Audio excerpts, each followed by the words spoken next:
Imagine you have to do a group project for class. The other people in your group seem pretty smart and outspoken, so you step back and let them run the show. But as you're working on your project, you realize it isn't turning out that great. You think about telling your group members that you want to make some changes, but you're worried that they're going to get mad or make fun of you.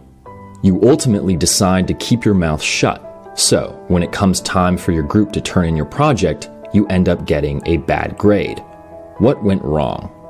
This is a very common situation for people struggling to develop confidence or overcome insecurity. When you have a great idea or a strong opinion about something, you back down simply because you're scared of what other people will think or say. Oftentimes, we obsess about worst-case scenarios where everything that can go wrong does go wrong. In our heads, these scenarios seem absolutely terrifying, even if the reality isn't scary at all. If it's really that simple, why do so many people struggle with these same insecurities? To answer that question, let's look at something called a cognitive distortion. Cognitive distortions are biased and often irrational ways to view the world around us, which we accidentally reinforce on a daily basis. They can create anxieties, doubts, and fears by building upon a foundation of faulty assumptions and misinformation. In other words, people over-exaggerate and overgeneralize all the time. For example, let's say that you're on a stage giving a speech and someone in the audience laughs. A laugh can mean a lot of different things, but in this context, your brain may automatically assume that they're laughing at you. Once you've decided that they're laughing at you, all other logical options seem to disappear. Another person very well could have leaned over and told them a joke, but your brain is so stuck in this negative thought pattern that it won't even consider any other possibilities. Since you probably don't make a habit of second-guessing your own brain, you end up feeling embarrassed, shameful, and sad about something that may have had nothing to do with you. If you're someone who struggles with anxiety and insecurity, you may jump to these disastrous conclusions a few times a day. It's very easy to assume that every negative thing that happens around you is a product of your own failures and mistakes. In fact, these feelings are so strong that your brain will do everything it can to avoid putting you in a similar situation. So, when you're thinking about talking to your group members about changing the project, your brain is worried about a worst-case scenario that essentially doesn't exist. If you let them, these negative assumptions can completely control your life. So you need to learn how to identify and overcome your irrational fears. To help you do just that, here are 4 strategies you can use if you care too much about what other people think. Number 1. Question obstacles. Next time you find yourself backing away from an opportunity just because you're scared of being judged, take a minute to ask yourself this one important question. What is the worst thing that could happen? Oftentimes, when we're panicking about that worst-case scenario, we don't actually take the time to organize and think through our feelings. Instead, our brains become a whirlwind of negative emotions like fear and shame that prevent us from making intelligent decisions. When your brain is scared of something, it will always seek out the safest possible course, which is usually to avoid the situation completely. If you're worried about messing up a speech, your brain will tell you not to give one. If you're nervous about talking to new people, your brain will convince you that you're better off alone. But is that really true? By forcing yourself to answer the question, what is the worst thing that could happen, you're making your brain analyze those emotional and often illogical choices. Once you slow down and look a bit closer, you'll realize that those negative outcomes either don't make sense or aren't actually that bad. If you do mess up your speech, couldn't you just correct yourself and keep going? If you start talking to a new person and they're mean to you, can't you just leave and talk to someone else? Because your brain is instinctively programmed to protect you, it will make these kinds of mistakes pretty often.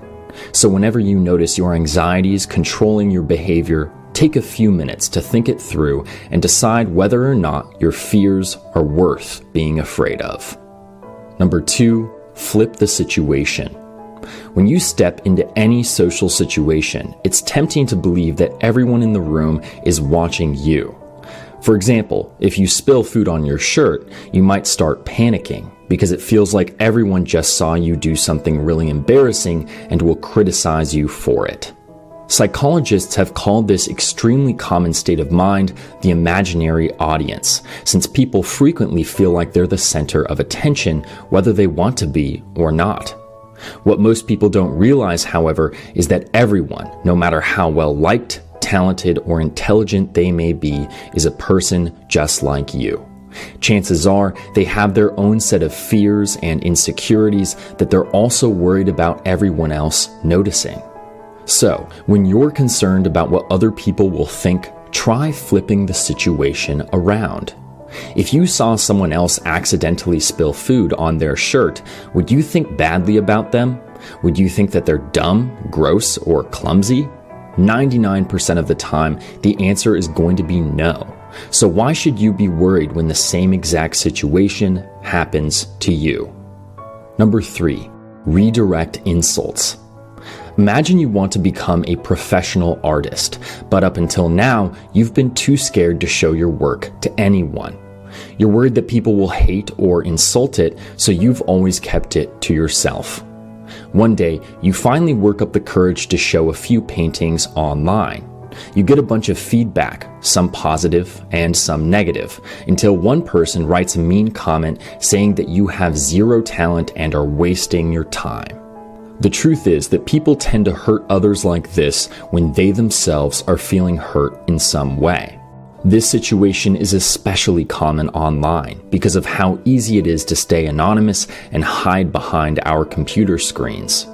When someone does bash something you worked really hard on, it's important to remember that it's more of a reflection on them than it is on you. While this might seem like a very specific situation, tuning hateful people out is actually an important skill to learn. While you're working on stepping out of your comfort zone, there will always be people who don't like you. Now, I'm not talking about the people who offer you constructive criticism, because negative comments are valuable to help you learn and grow. If someone tells you that you're making a mistake, but is doing it to allow you to recognize and fix your own flaws, that person is worth listening to. But there will also be people who simply want to see you fail. Life is full of them, so you need to learn who to listen to and who to tune out. Number 4, understand yourself. One of the biggest reasons we spend so much time focusing on what other people think is because we believe our happiness depends on our relationships. We think that if we don't win over the people in our class or at work, then we're going to feel empty and left out. These negative thoughts often stem from a deeper insecurity, which tells you that you need to spend less time worrying about other people and more time getting to know yourself. Even people with dozens of friends can struggle with anxiety and social fears because they've let themselves be defined by the people around them. You might have spent your whole life latched onto close friends and family, so you never develop the independence or self-confidence to stop caring about how other people view you. Luckily, there's a very simple solution. Take some time to get to know who you are as an individual. Figure out what you really like and what your dreams are, because you might discover that you're a dramatically different person on your own. It's much easier to overcome insecurity when you're being true to who you are. So, instead of letting your relationships define who you are, let who you are define who you spend your time with.